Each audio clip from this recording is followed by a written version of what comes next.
Hare Krishna. Hello, everyone. I'm very happy to be here. It's been a wonderful Bhagavad-gita week. I've gotten so many messages. I've gotten messages left in the classes, on YouTube, emails.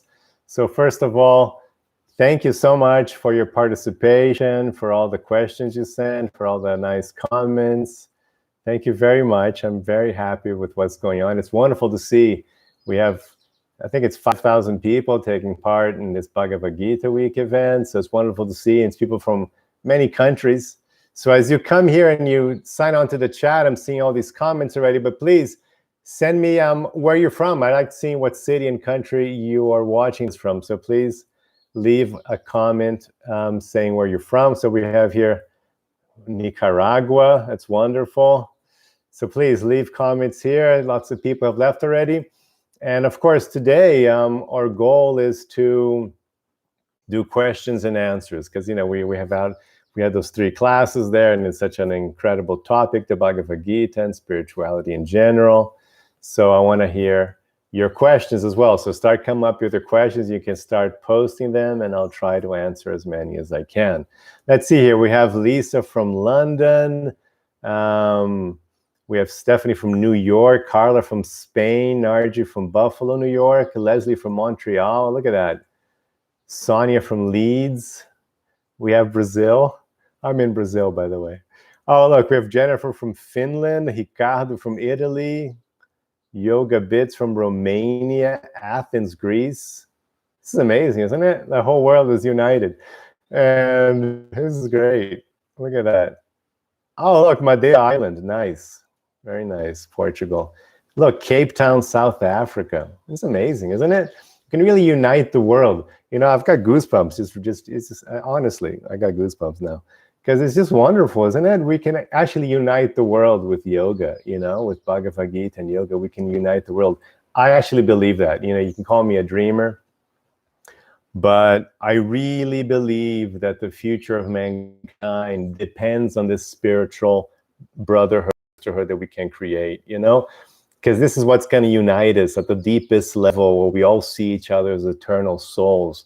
That's the only way to really go beyond, not only beyond boundaries, you know, borders, I mean, beyond borders, but beyond even speciesism, where we think that we can destroy the planet, you know, and rule over other species.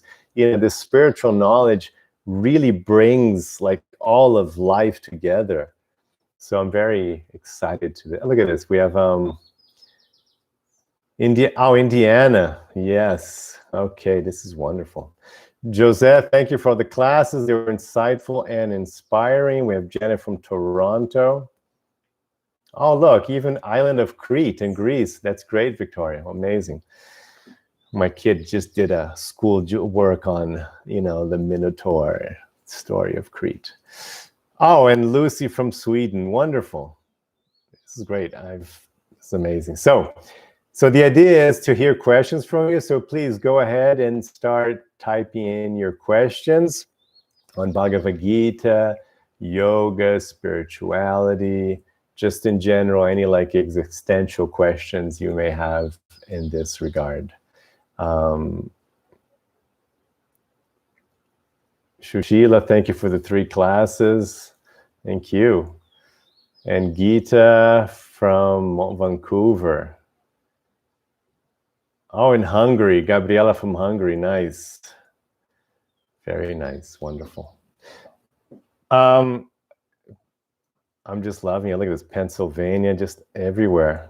I've been to many of these places. I've traveled a bit. I was born in Prague, and I lived in London for a long time, and I visited lots of other countries, but it's wonderful seeing you all here. So here we go. We have a question from Leslie. How can we incorporate the chakras into the exploration of the different areas of Dharma?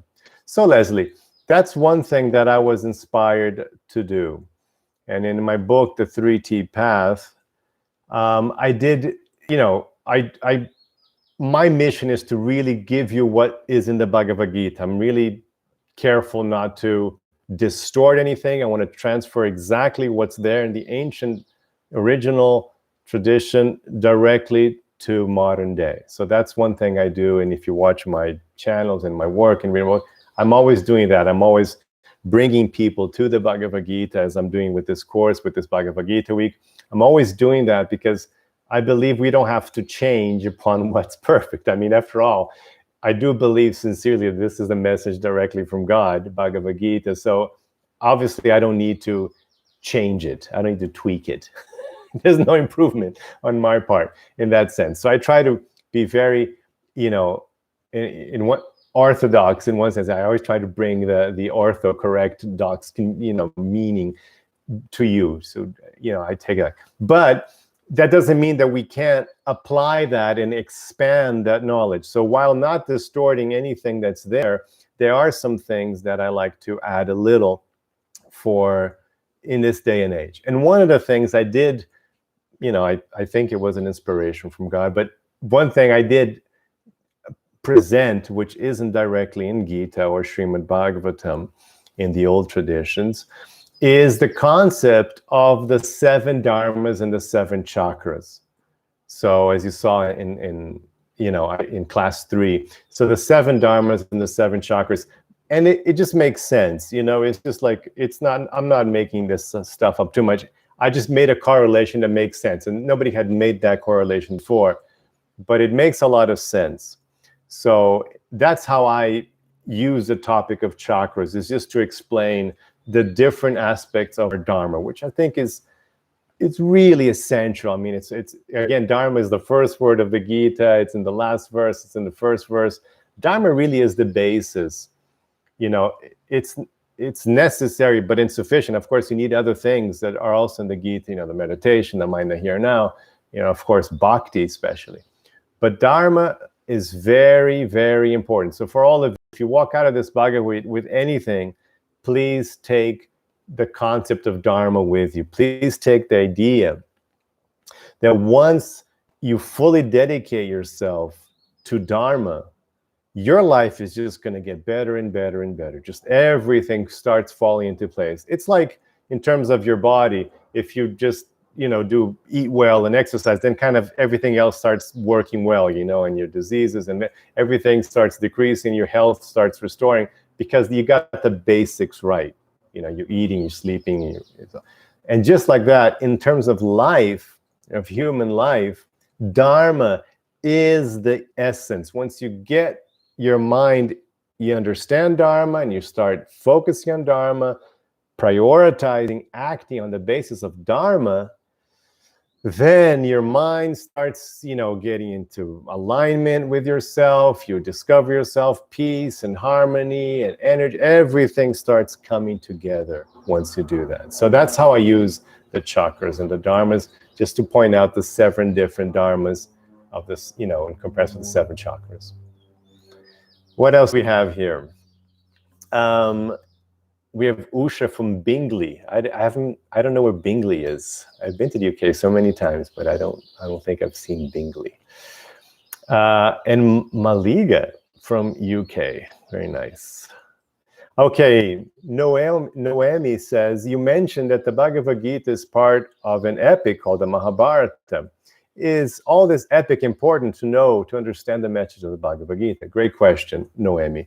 So the Bhagavad Gita, the Mahabharata, it's this giant epic Game of Thrones, the original Game of Thrones, and it's not important, no. I mean, I have in my book, The 3T Path, I have a long list of books you should read if you want to go deeper and deeper, and the Mahabharata isn't even on this list, to give you an idea. So it's not at all important.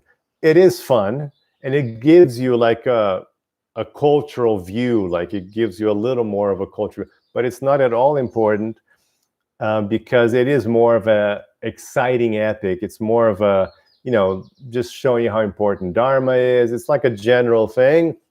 And then the real jewel is the Bhagavad Gita.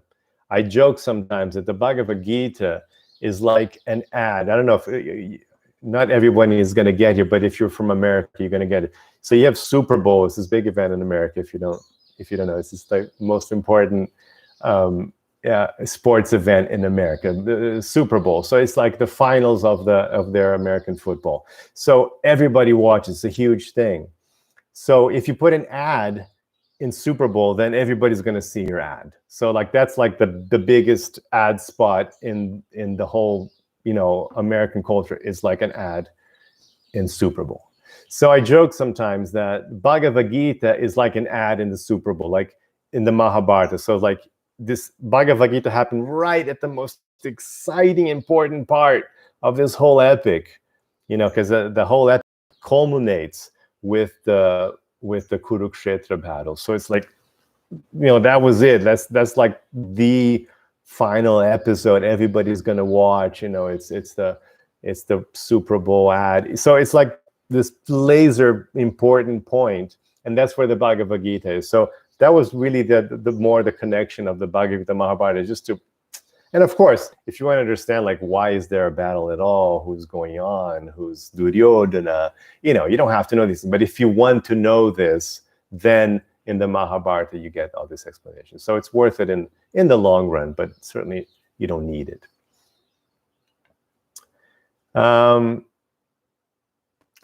Here we have José Santana. From your experience of studying the Gita, what is the lessons most important one can learn from the Gita? Okay, great question. So the most important lessons are, I put it in the following order. First is the question of Dharma.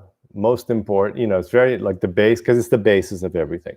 First, this change of mind of not looking for results, but instead finding out what is your Dharma. What should I do? Not what can I do to get something. Not if I do this, I'll get that. If I do that, I'll get the other thing. Which one do I like more? No.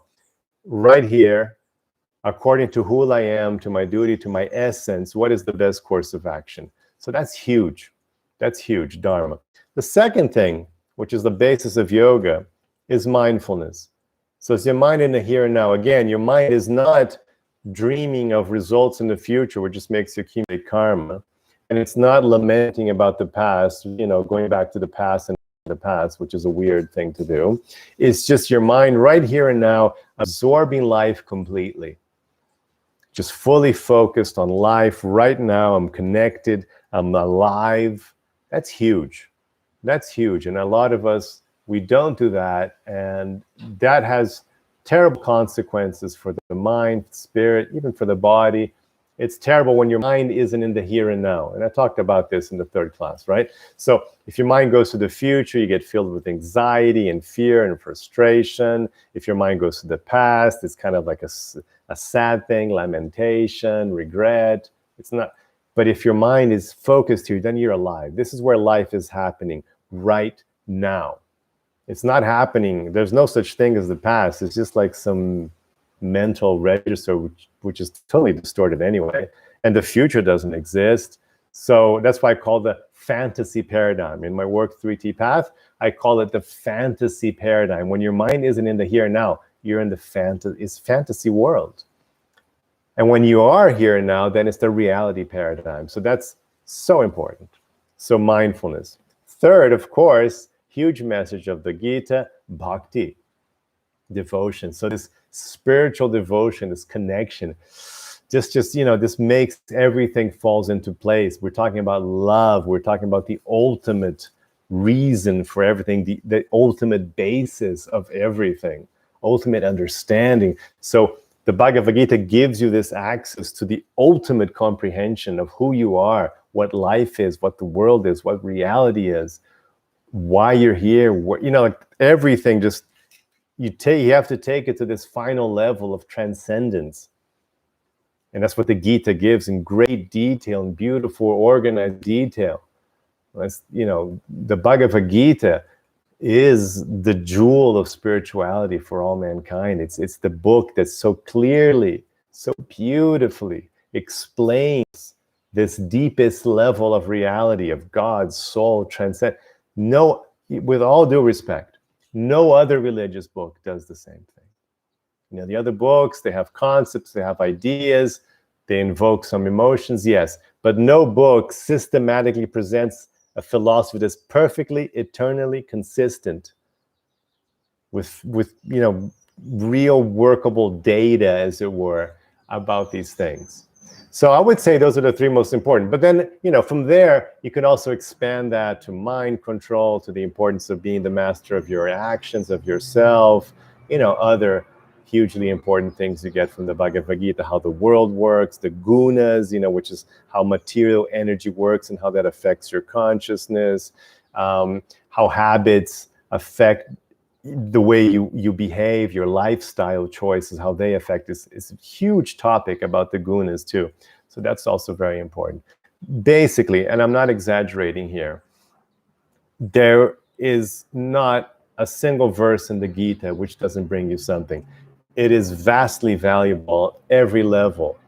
It just bring you information that's not just a mental or something distant, really like affects your life right now. So it's very important. Okay. By the way, people, just before I forget, because I get carried away with all these wonderful questions, we are opening up in our Gita course the link here, and I'm going to fix it so you can see it. It's also in the description of the video here, if you just click on the video description. So we're opening up enrollment for our full Bhagavad Gita course. And that's going to be from today only until Wednesday. So if you want to go deeper, if you want to get the full thing, just check out this link. It explains how the course works. You have 2 years of access to the course. You have like a whole semester load equivalent. We have a WhatsApp group for all the students to take part in, so we can, which I'm in 7 days a week. So I answer questions like immediately, 7 days a week, night and day, I'm there. So you get this full support. We get live classes like this every month, full support. So it's open now if you want to check it out and go deeper. Here's the link. Okay, so many nice questions. Let's go back here. Okay. Look at Vicky from Malta. I've never been to Malta. I'd love to go to Malta sometime. Okay, thank you for the classes. What would you say to people who advocate for mental well-being without touching on yoga and mindfulness? As I learned, the Gita is like a sacred book to improve it. Yes, Kismet, I think that I don't see how you can have mental well-being without mindfulness, for example. That, for me, is possible. Because I don't see how you can be well if your mind is slipping to the past and the future all the time. It's impossible. I'm completely certain of that. As for the spiritual aspect, if you want to say yoga in a sense of like the spiritual aspect of, who am I, God, soul, and all that, I think you can get by. You can be happy. You can have a nice life, much better than most people without that. It's true, but something will be missing. It won't be complete. And if you do get the deeper spiritual part, then it's much easier to do the rest anyway. That deep spiritual part cures you on all other sorts of areas. It helps you so much in other things as well. It's like there for you in dealing with life's ups and downs, with the whole karma thing, with emotions, with who you are. It just gives you that strength that you won't get without it.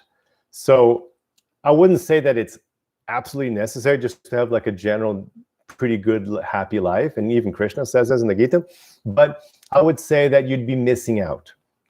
You would be cheating yourself if you didn't get the full package explained in the Gita. Fabiola, I have something on my mind. How can I know how many lives I lived? Well, Fabiola, you can't. I mean, basically what the Vedas give you is like this huge ends number. They just say, look, it's just endless. You've been doing this, millions of lives. You've lived everything you can imagine. You've been in all kinds of species. You've been so many different kinds of human experiences. So, it's endless. We've been here. There's a nice term, since time immemorial. So, you could have spent, just to give you an idea from the Vedas. The Vedas say that this universes come and go as well in Vedic cosmology. So they get created, and then they get, shrunk, kind of like what science says, Big Bang, and then, strengthened. And so the universes, they last to earthly years 311 trillion years. So some people have been here since other universal creations, so think about how many lives that would be. People don't just like use one universal creation to get enlightened, because basically it's up to you. You can stay here taking birth again and again as long as you want, so the Gita is like, okay, this is the way out, this is your choice. It's like in the Matrix movie, which pill do you want, the red or the... So this is your choice now. But if you take the wrong pill, you stay in Maya, you stay in reincarnating. So you can stay reincarnating endlessly, eternally, until you decide not to. So that's why we spend a very long time here. Okay. Gita says, enjoyed your explanation. I found your channel recently and will go through your videos. Oh, thank you, Gita. And by the way, guys, yes, please make sure you subscribe. And of course, also give a like to this class. It really helps. And I do post videos all the time now in this English channel. I'm posting every week. So make sure you subscribe right now. And make sure you give a like. I see there's 95 people watching, only 29 likes. So if you can just take a second now to like. It's not from my ego. It's just that's how YouTube works, these algorithms. If they don't see the like, they think there's something wrong with you, and so they don't share it, they don't show it to other people. So if you could please just take a second to hit that like button, I would appreciate that very much. Maria Inez, thanks for your videos. Please let us see them a bit longer. From Valencia, Spain. Wonderful, Spain. So no, they will go offline tonight, midnight, or maybe tomorrow morning. So make sure you enjoy them today. Alex says, my question is related to karma. If you always get what you put out there, why some respectful, humble, pure people might always get healthier family issues? Things are often complicated, etc. Well, Alex, the thing is, when you see it's a classic question. Can bad things happen to good people? And good things happen to bad people? Like, how does that work? Well, the way that makes sense is that you have to expand the time frame. It might not make sense like on a short time frame, which you can see wouldn't make sense, because let's say you're just being super nice today, and just the same, you catch COVID or you trip over and you bang your toe, or I don't know. So you'd be like, oh, but I was so nice today.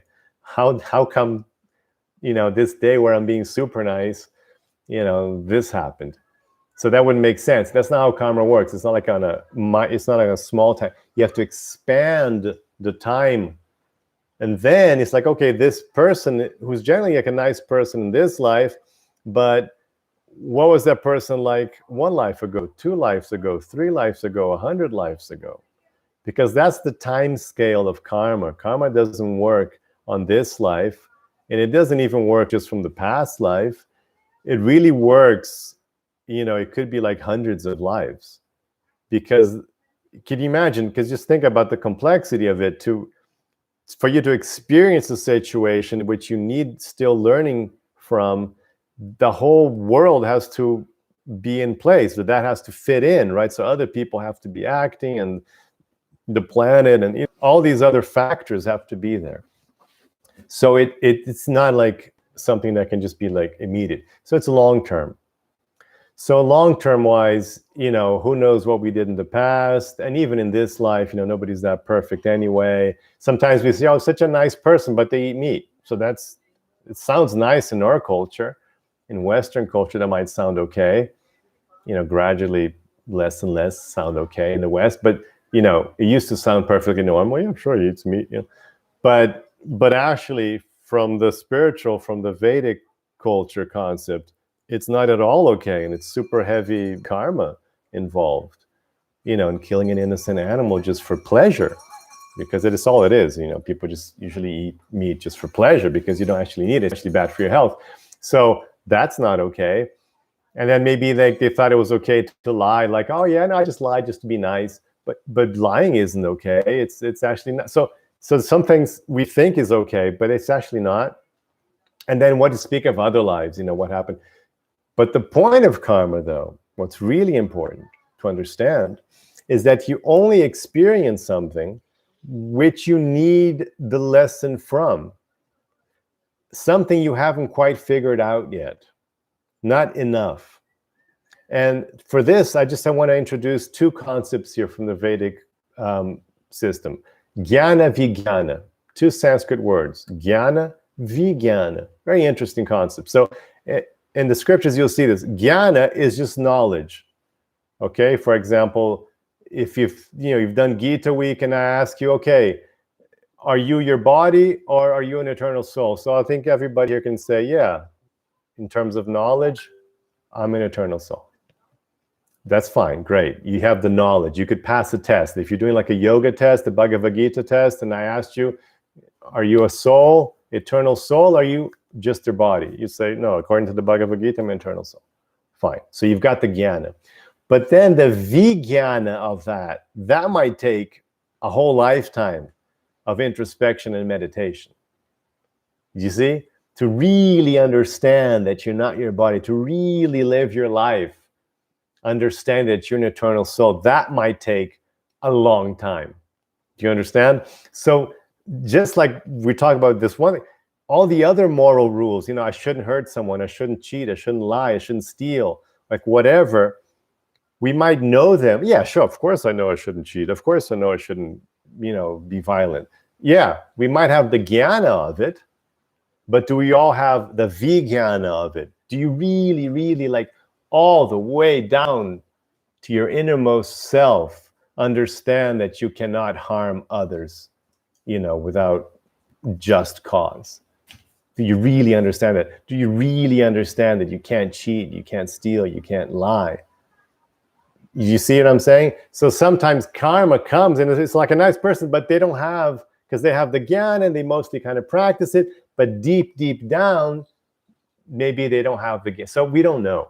So the point is, that's why it works like that. Like nice people may get some reaction that looks bad, and a good person may get a bad reaction, and a bad person gets like good karma. It's because it's other lifetime things that are fructifying now. That's what's going on. So, so Rachel says, what next? How can we continue our spiritual journey? So Rachel, like I just mentioned, there's a link here. We're opening enrollment now for a new class to join my full Bhagavad-gita course. And I think you'll love it. My students love it. It's a wonderful course. You put everything there, super complete. And it's and then we stay together for 2 years. I don't just like throw the course at you and run away. I will be there with you. If you join me through WhatsApp group, I will be there with you for 2 years. So you have this full support 7 days a week while you're like progressing, learning, having doubts, and I'll be there. So that's what I would say is the next step for sure for all of you.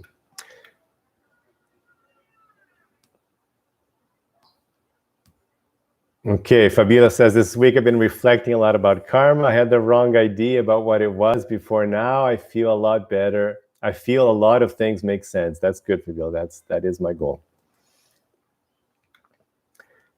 Greetings, Ajda from Slovenia. Cool. So right next to where I was born in. Yoga Bits, how did the incarnation process on a barren planet, no living beings yet, started? All my questioning is about the very beginning of the incarnation process on a planet. Was it because, and then your question gets cut off.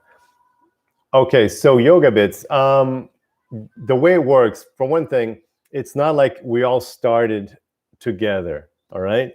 So the idea is that there are innumerable souls in spiritual reality, transcendence. There are, a gazillion infinite souls. Okay. And we all exist eternally. So eternally, since forever, souls have decided to experience a different kind of reality where they could be God, where they could be the center of attention, where egoism could rule, right? So that desire to not be in a theocentric world, but to be in an egocentric world. All the souls who have come down had that idea. Oh, I wonder what it would be like to be egocentric instead of being theocentric. Instead of being centered on God, which is what the kingdom of God is all about, what if I was just centered on myself? What if I could be worshipped? What if I could be God? So that free will, because we have free will everywhere. Free will is a divine attribute of the soul. So we have that free will. So at some point, everybody who's come down, we've had that thought, like, oh, that'd be fun. What if I'm God? What if people are around me? What if I see reality around myself? And so God says, okay, sure. Immediately you're transferred to material reality. And you start off at the top. You start off as Lord Brahma. You're literally like the God of the universe. Lord Brahma is the boss. He's the guy who gets to create the planets and he gets to engineer all the species. He's like, and he's in charge the whole time. He can never be defeated. So full God experience you get to have as Lord Brahma. But then during this thing, you get caught up, because that's material life. You get caught up, and then you get your ego trips, and then you screw up, and then the law of karma is acting. So then, from there, you start falling into lower and lower species. So like that, as this has been going on since forever, and like I said, when an universal creation ends and a new one begins, it doesn't begin with zero souls. All the souls who are in the other universal creations who didn't become enlightened, they continue. Do you see? When there's the Vedas explain that when the whole universe ends, all the souls who didn't become liberated, they remain kind of just like frozen. And then as soon as the universe starts again, they restart exactly at the level they were at. So let's say, you're a dog and then the universe collapses and you, as you were a dog, when the universe restarts, then you can restart as a dog. Do you see? And then, who's an ant, then restart as an ant, and the bird is a bird. And so like that way you get the whole range of incarnated beings possible, available at every creation of the universe. So when the universe gets created and Brahma does the planets, and then, slowly, like, we can start with this and that species and that species. So, but there's souls ready to enter, to live out all those rows from other universal creations. So there's never, oh, we have a barren planet and we have nothing, there are no souls, and then some soul just comes down to earth. It's never like that. You always start at the top, and then you start, samsara, you start going down the wheel of birth and death. Sometimes you go up, and then you go down, and then you go up, and then you go down. So that's how that would be explained. I don't know if that makes sense to you, but Lucy, where do spirit guides fit in, or don't they? Well, Lucy, we have a different concept in yoga. We don't have spirit guides. I mean, it's kind of saying, guide. But we have guru. We have the idea of, which means teacher. I know people forget this, but guru just means teacher. It is the word for teacher. So like in Sanskrit, if you want to say, oh, my grammar teacher, it's your grammar guru. Approach a spiritual master.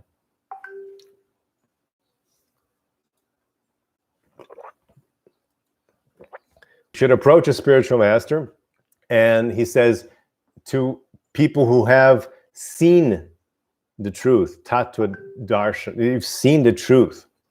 People who have seen, who understand the practice, you should approach them, with questions, with, humility, so you're ready to receive, not like, oh, but like a proper like mentality. You approach the teacher, just the only way to learn in any department, with proper mentality and respect, and then you can learn. So that's the idea. So the idea in the whole yoga tradition, Bhagavad-gita, is all about guru. You're getting a guru and, a teacher to help you understand things. Somebody like I'm doing now, like you ask a question and I can answer, because you can directly ask me a question and I can directly answer you, because we're both incarnated here and we're in contact. That's what we need. I really like that. It's a very down-to-earth understanding of this need for teachers. It makes total sense. And of course, people have this crazy idea of gurus, like things get distorted, as anything in life gets distorted. But of course, the guru thing gets super distorted as well, and it becomes like a personality cult, and it becomes some weird thing, and then you get like sexual abuse and financial abuse, and right. So that a bunch of crazy stuff in cults, you get all that. But on the real level, guru just means teacher. So that's what you'd get. A spiritual guy would be a teacher, not an unembodied. We don't have that concept in yoga of getting some, disembodied being. Oh, I think this disembodied being told me to do this thing, and it's because, in the end, like, was it really a being, or was it just you're unconscious? Are you just fooling yourself? I mean, it's all a bit vague, it's not very clear. So of course you can have your intuition, that's one thing, but we don't want to attribute that intuition into like a separate being, because then we could just be fooling ourselves and get in trouble.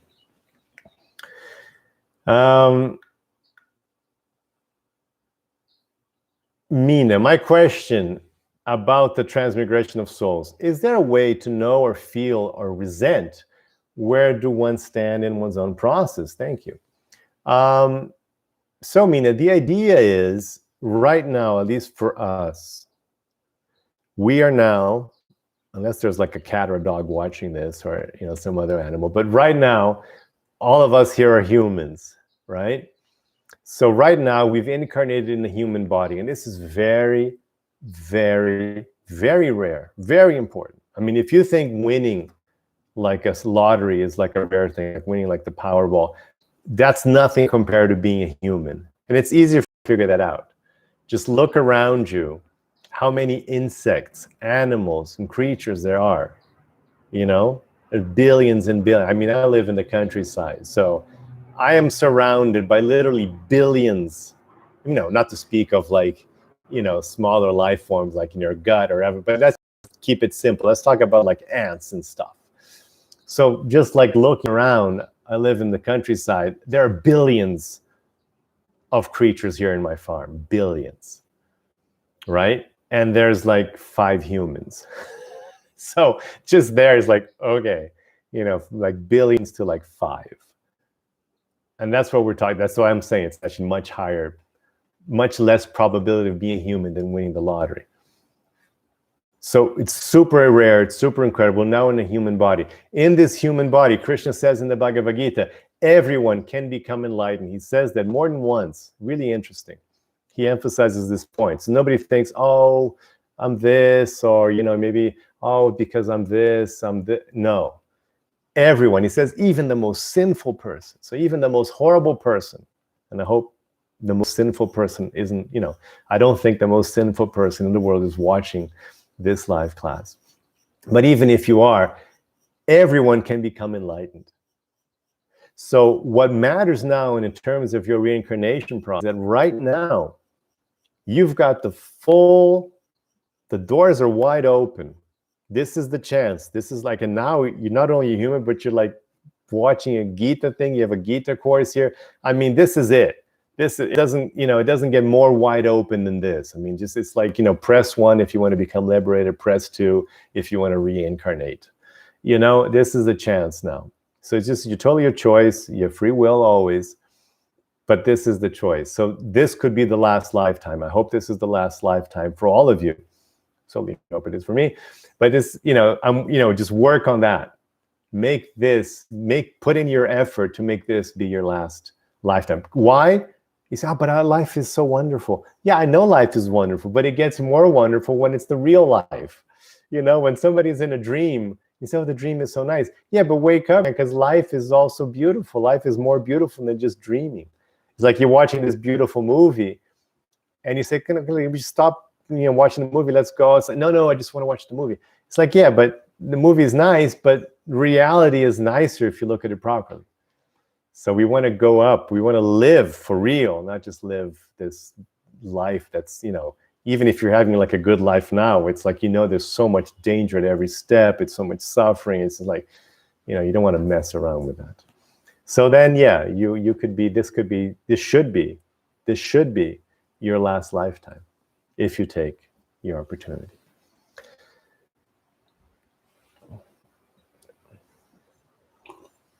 Okay, Victoria, can you say more subject of animal or plants incarnation? Do they choose us? Do we learn from them?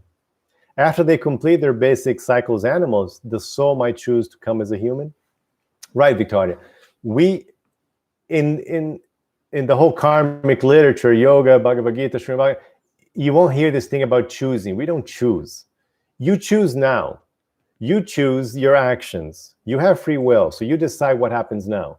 You can choose what you're going to say, what you're going to do, what you're going to eat, how you're going to act. So those are your choices. The results of those choices, that's something else. Okay? So you don't choose the result. You choose the action. Okay? Once you've done the action, then the choice has been made already. So we didn't choose to be humans in that sense, and the soul in the cat body didn't choose to be a cat or a plant or a dog. It just, that's what it got. That's what it was due, karmically speaking. And now that soul today, right next to you, that might be a nice dog or a cat. So the fact that that soul's with you, you chose, you picked that animal out, the animal found you. Like we have a cat that just showed up here in our farm. We didn't pick it. It just came here from God knows where. So whatever that is, we just focus on the Dharma. Okay, I have to take care of this animal. I have to be loving, kind. And then you do your Dharma. And the cat, they have the dog, they have their own little scheme. They do their natural, they're hardwired. Their Dharma is hardwired into them. That's why people love dogs so much. Because dogs, they have Dharma hardwired and just like naturally, like they're faithful and nice, all these things hardwired into them. It's not so much choice. That's what it means to have a lower birth, that you don't have so much choice. So humans can be super nice and they can be horrific because we have this wide range of choice. But then in animal form, it's hardwired. It's like the behavior is always like that, pretty much.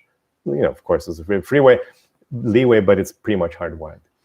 So yeah, we can learn from everything. I mean, you can certainly learn from the behavior of all creatures, and certainly the ones we're living with, cats and dogs, whatever, birds, you can learn a lot because, they have their souls as well.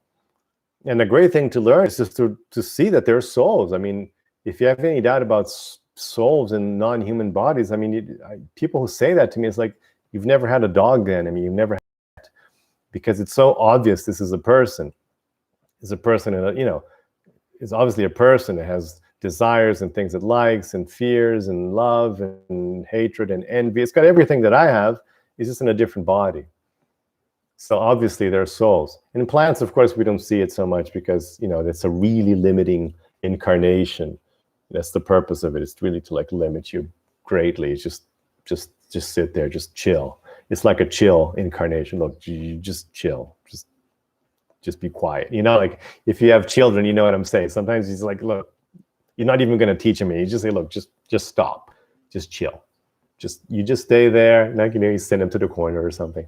I don't do that, but you just stop, and that's what a plant, vegetative incarnation is just stop. Just need to stop, reset the clocks a bit here. So it's you can learn that. But then afterwards they say that if you have a pet that's being, its next birth might be human for sure. And you might even help the pet get a human birth, they say, by giving it prasad. For example, by giving food that's been offered to God or by chanting the holy names. They say that if the dog, the animal hears these things, then they get spiritually benefited and they can jump up to human incarnation next. So you can try that as well. Okay, I'm loving all the questions. Very good. Again, please take a little second here just to hit the like button. I see we still have more people watching than we have likes. So make sure you hit the like button now, and don't forget to subscribe. because I'm sure you'll like the content in this channel quite a bit.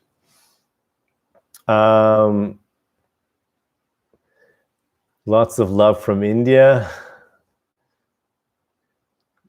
Okay, what are the 3 books you mentioned on the list aside from Gita? So my book, The 3T Path, is the book I recommend. With the Gita, that's where I put everything very clearly, structuredly. So that's always my starting point. I love that book. I love the Gita. Also, the Yoga Sutras is another book I have published as well. Beautiful, very important. The second most important yoga text after Gita. You have Yoga Sutras, Patanjali's Yoga Sutras. So those 3 are great. And then in terms of like the tradition, Srimad Bhagavatam, which is that big book. See my shelf here? You see all these books here in my shelf? Can you see that? That's the Srimad Bhagavatam.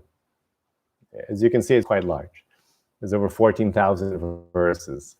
And then with commentary and everything, it's a beautiful, giant book.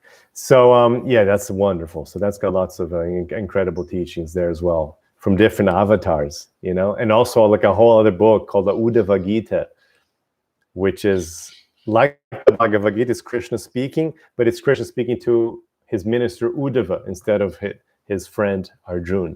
That's a wonderful book as well. So yeah, there are many books, but you can start with these. And the Bhagavad-gita is the essence. So if you can do the Bhagavad-gita, that's going to set you up for everything else. Jennifer Garrido, what do you think about mixing the 7 dharmas with the 3 gunas, Well, so the important thing to understand in relation of the gunas to the dharma, to the concept of dharma, what's the important thing to understand? Very important thing to understand. The topic of gunas is really important. I didn't go into it in Gita Week. We didn't have time for that. We do talk about it in the full course, though, of course. And in the Gita, there's a lot on it, because the Bhagavad-gita has 18 chapters. Of those, 2.5 chapters are about the gunas. That's how important it is. And the gunas are translated as the material modes of nature. So the material modes of nature, the gunas, very important topic. You can understand that in my 3T Path work. I tell people that think about the gunas in terms of lifestyle choices. That's what it is. And that's I think it's an excellent concept, very important concept. I'm so glad that it's in the Gita, because I see that this is missing from other religious concepts, which is a shame.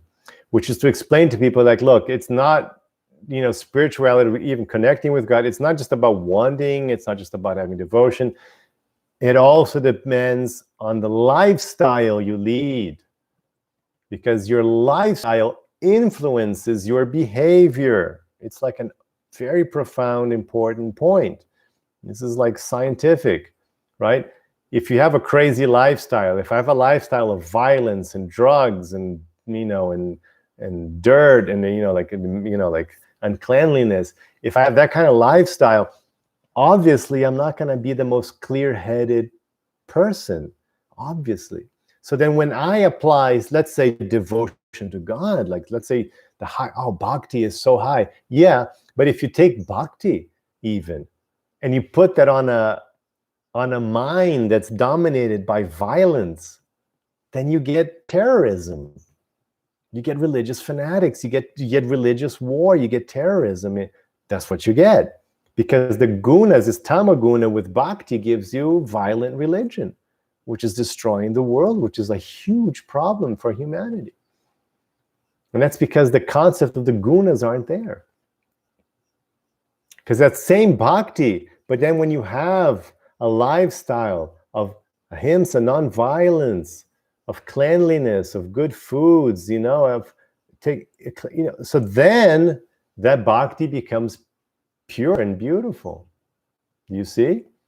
So the gunas is very important. And the same thing, so the dharma, so one connection between dharmas and gunas, Krishna explains in the Gita, is that your lifestyle, which is decided by the gunas, how you mix the gunas in your life, this defines how well you can find your dharma. Very important point. Very important. So Krishna says there's 3 gunas, right? There's Sattva-guna, Rajaguna, Tamaguna. 3 gunas. So Tamaguna is translated as the mode of ignorance or darkness. So that's very bad. Rajaguna is translated as mode of passion, but it's not passion in the nice sense of like being excited about it. It's more of that agitated mind. Mode of Rajaguna is like a materialistic, agitated mind. Think of a person who wants gain, who wants profit, who wants prestige. That's Rajaguna. Okay, you want to show off, you want to be seen, you want to get something. It's that kind of stuff. Okay, so that's Rajaguna, like a Wall Street, like that kind of thing. And then Sattva-guna, which is translated as mode of goodness. So in Sattva-guna, that's obviously the one we want to cultivate. And Krishna's like, Sattva-guna. So we want to have a good Sattva-guna lifestyle. So then we can maximize our potential. And one of the ways we maximize our potential with Sattva-guna, Krishna explains, is that in Sattva-guna, he says, you always know your Dharma. It's very clear to you because you're clear-headed. You see things clearly. So you know what has to be done and what should not be done. You know your Dharma. In Rajaguna, sometimes you get it, sometimes you get it wrong, And you've had this experience, right? In your life, unless you're a very wonderful person, I certainly have had in my life, you've taken the wrong decisions because of greed, of jealousy, of, anything like that, lust. And then you didn't do your best. It wasn't really your Dharma. You didn't do the right thing because you were focused on some other superficial result. I mean, have you had that? You know what I mean? So Rajaguna is like this. Sometimes you get it right. Sometimes your mind is still a bit distorted by the desires. And in Tamaguna, he says, you always get it wrong.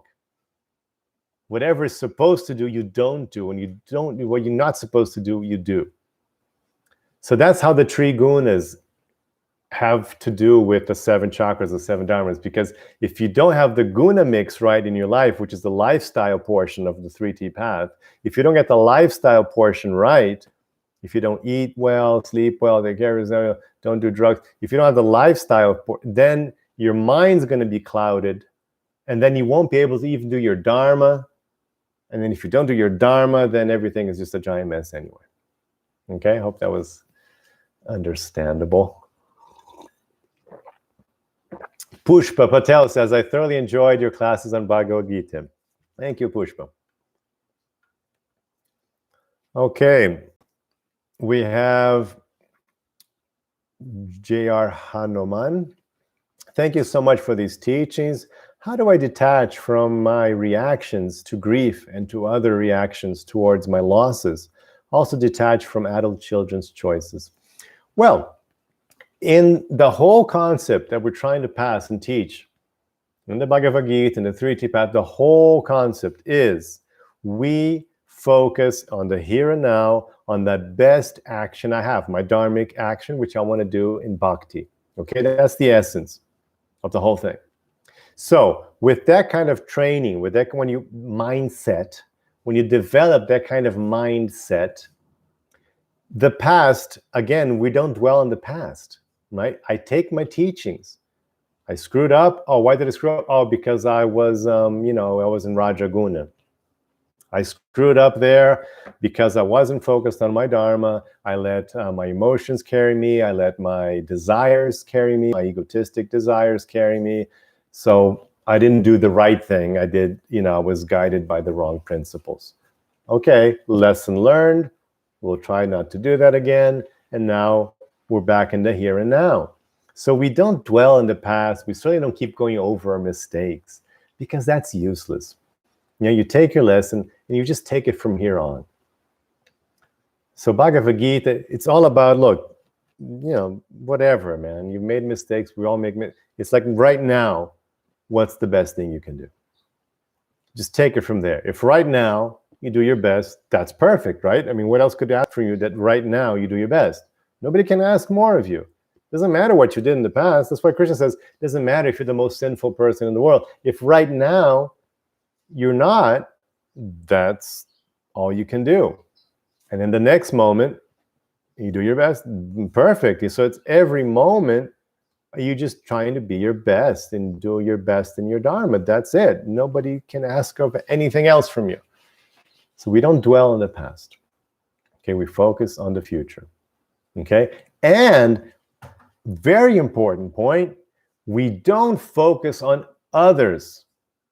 I focus on myself, which means that unless I'm like the manager or the parent, I'm in charge of another person, like I have small children, so obviously they do something wrong. I have to like, okay, no, that wasn't right. You have to do this.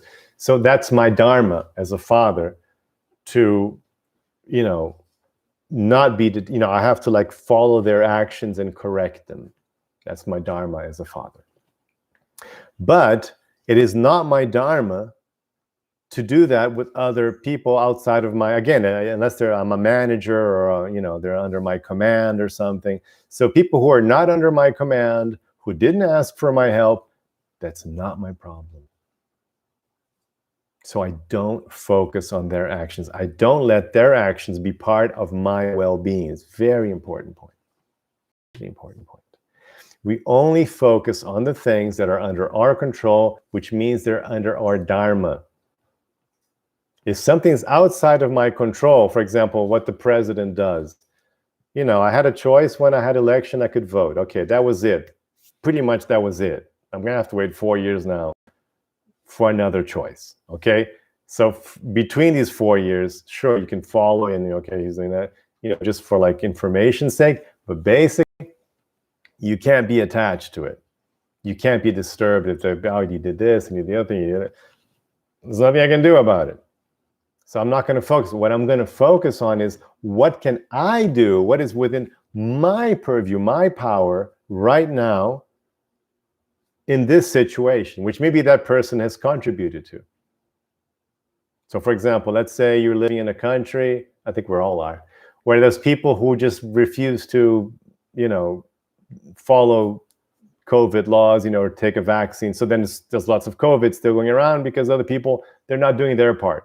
You're doing your part, you're trying to wear a mask, you took your vaccines, but they're not. So what do? You just get angry with them?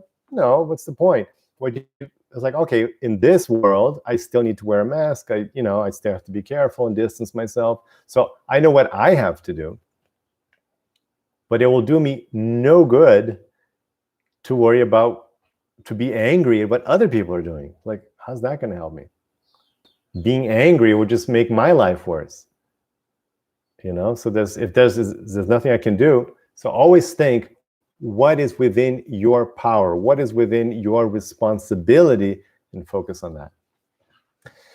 Okay, we've been here for an hour. I hope you guys are doing okay. I might still do a few more questions and then we'll stop.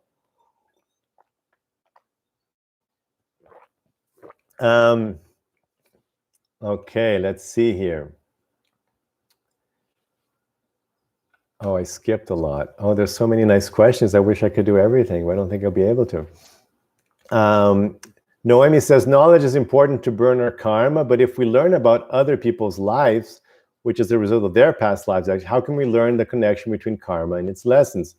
What you can learn, it's actually very easy, and we do this all the time. You can't see like, oh, look, that guy cheated, and then his wife left him, and then he's just ruined his whole beautiful family he had. So it's like, maybe I shouldn't cheat. So you can learn like that.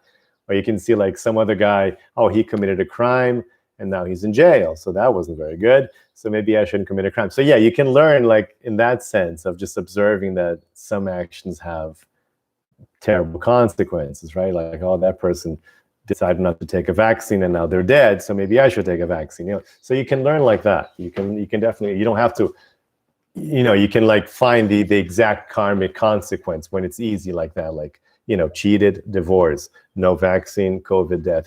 There's some direct links. There's some karmas that fructify very quickly. If somebody puts their hand on a fire, they get immediately burned. So the karma reaction are immediate. So you can learn like that. but more like, oh, some beautiful, nice person, and now they have Alzheimer's. It's like, oh, wait a second. Then it's a little harder for you to like, oh, what's the karmic lesson here? It's a little harder, so you don't.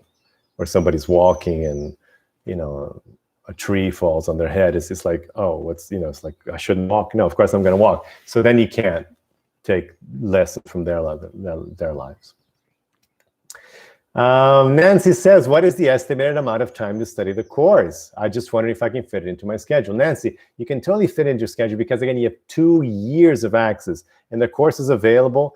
As soon as you sign up, you guys can just go right now, sign up, and as soon as you sign up, you have access to the whole course. And you can do as many lessons as you want, whenever you want, as many times as you want. So you can crunch it and just do the whole thing in like a few weeks, or you can just watch half an hour a week and do it over 2 years. So whatever works for you. Or you can, like, maybe you're super busy now, you sign up and you start studying like in a month from now. It's super flexible. It's a really great system. That's why I picked it, because I really like the system. It gives you full flexibility, and you will have all the time in the world to do it. It's 2 years, a long time, so it'll definitely fit into your schedule very easily. Rachel says, thanks for the insights, very helpful. Would you consider yourself to be enlightened? No, I wouldn't say that, no. But I think that I've received enlightened knowledge, But I think it's very foolish when people like attribute to themselves being enlightened, and like, I know of Krishna, I know Bhagavad-gita, I live like this. I've been living like this for decades, since last century. So I'm certainly very happy. If you say, are you happy? I would say, I'm very happy. And I know my happiness is because I'm practicing this stuff. And if you say enlightened in the sense that you have some light, yeah, of course, I'm sharing some light, so I must have some light to share. So, but yeah, in general, you should avoid people who say that they're perfected, that they're pure, because the real pure people, they never say that, because when you're pure, you're also humble. So it doesn't make sense to say that. It's like, it's incompatible. So I wouldn't say that, no. Can you remember things from my past life, Fabiola asks? Sometimes, but most times not, because what you remember is the lesson. You retain the conditioning, not the event that gave you that conditioning. So for example, like a simple example, let's say some people are born with phobias, right? Some people, like, they're afraid of heights, or they're afraid of water. People say, oh, it's because in the past life they drowned, or they fell off a high cliff or something. So you have the conditioning, let's say the phobia, but you don't know the event that caused the phobia. So you just have to work with what you have now.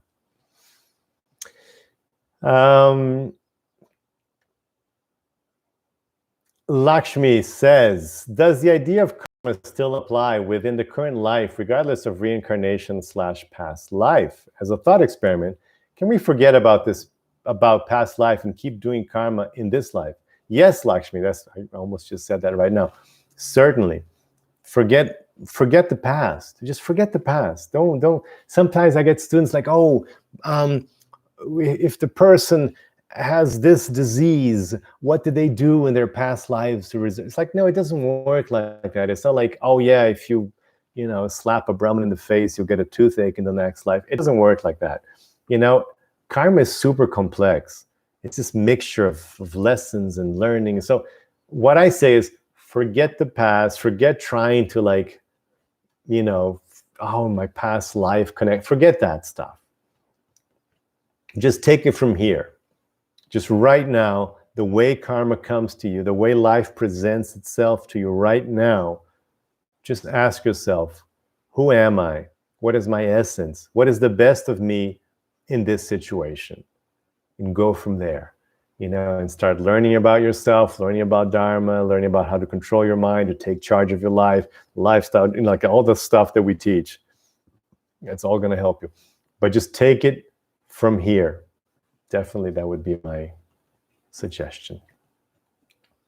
Anaduki, how can I find my calling in this life? I have so many interests and feel all over the place and wonder if at all even matters sometimes. But I want divine guidance in what I should focus on. Well, Anaduk, you should definitely read my book, Thrity Path, because I talk about this in the book. And also there are videos in this channel that talk about that as well.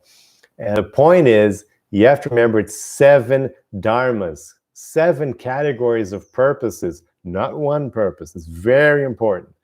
People get super lost with this thing that like, oh, I should be a doctor, I should be a poet, I should be a warrior. Forget this. That's just vocational dharma. That's just the first one. There's 7. If you get 6 right and you get this first one wrong, it's fine. So even if you're like totally screwed up and you didn't get like your vocation, you still got the other 6 right, your life is wonderful. So focus on who you are right now, on your other, understand the different aspects of yourself, which I explain in the 7 Dharma concept, and start working on that right now today. Because if you don't have this, something that's really calling you, like for example, me, it's teaching. And other things I like doing, but teaching is the thing I like doing the most. So what you have to ask yourself is not what you like to do, because you might like to do a lot of things. You have to ask yourself, what is that one thing you can't help but do? And for me, it's teaching. You can put me in any situation. I joke around and say, like, if I was put in like hard labor prison, like those cartoonish things, you're smashing rocks or something. I guarantee you that like the second day, I would be teaching people how to smash the rock. I'd be like, no, hold the hammer like this. Yeah, like this. I would be doing that. I just can't help it. I can't but teach. I can do other things, but I have to always teach. Whenever I learn something, I want to teach it to someone. So not all the things you like, but what's the one thing you can't help but do? It's been there all your life. That's your vocational calling.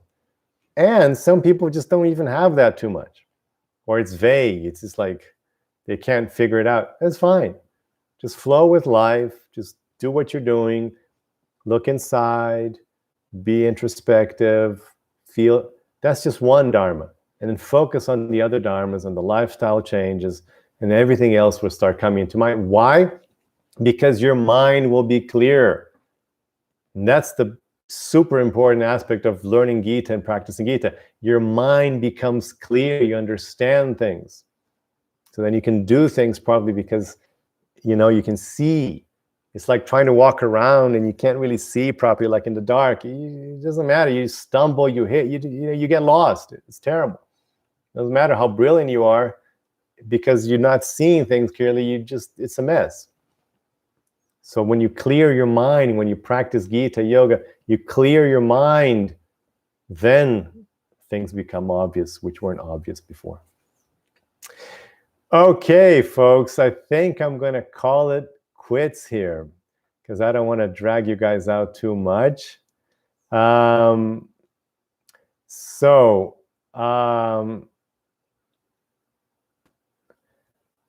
Just a quick question here. What about eating plants? Is a carrot a soul too? Yes, it is. And that's why the concept of ahimsa is to diminish suffering as much as possible. Not that you're going to eliminate suffering, because that's not possible. So when you cut a lettuce leaf, you're killing the lettuce. When you rip up a carrot, you're killing the carrot. So that's correct. And that's why there's 2 concepts. First, we diminish suffering. Obviously, when you're in a vegetative state, you don't feel suffering as much as when you're fully conscious. That's why when you do an operation, they inject you with stuff that make you into a vegetative state. So then you can cut you and you don't feel anything, right? So vegetables, they're all in the vegetative state. That's where we get the word from. So they don't feel. So there's less violence involved in pulling up a carrot than, let's say, killing a cow or a pig or a rabbit. Obviously, even a child can see that. So that's one thing. And then the second thing is, Krishna says, whatever you eat, do that as an offering unto me. Otherwise, you'll be eating sin. He uses this word, papa, sin. So if you don't offer your food, which is one of the 3 T's, right? Prasad, offering your food. I just posted a video on prasad in this channel, so you can just look it up if you want to see the concept. If you don't offer your food, then you are getting the karma of killing that carrot, and it's heavy karma. So that's why we offer food. We can offer foods that have diminished violence, that they're ahimsa foods. the least amount of violence, which includes all the vegetable life. That's why we're vegan, or it used to be lacto-vegetarian, but these days we can be vegan because there's violence also in the milk industry. So these days we can be vegan. Before you couldn't be vegan, you didn't have to be because there wasn't so much violence, and also because there wasn't any B12 supplements. But now we can be vegan because we have B12 supplements, and the cow industry is quite violent. So that's how we avoid that issue. Okay, so thank you very much. I would love to do more, but I don't want to drag it out too much here.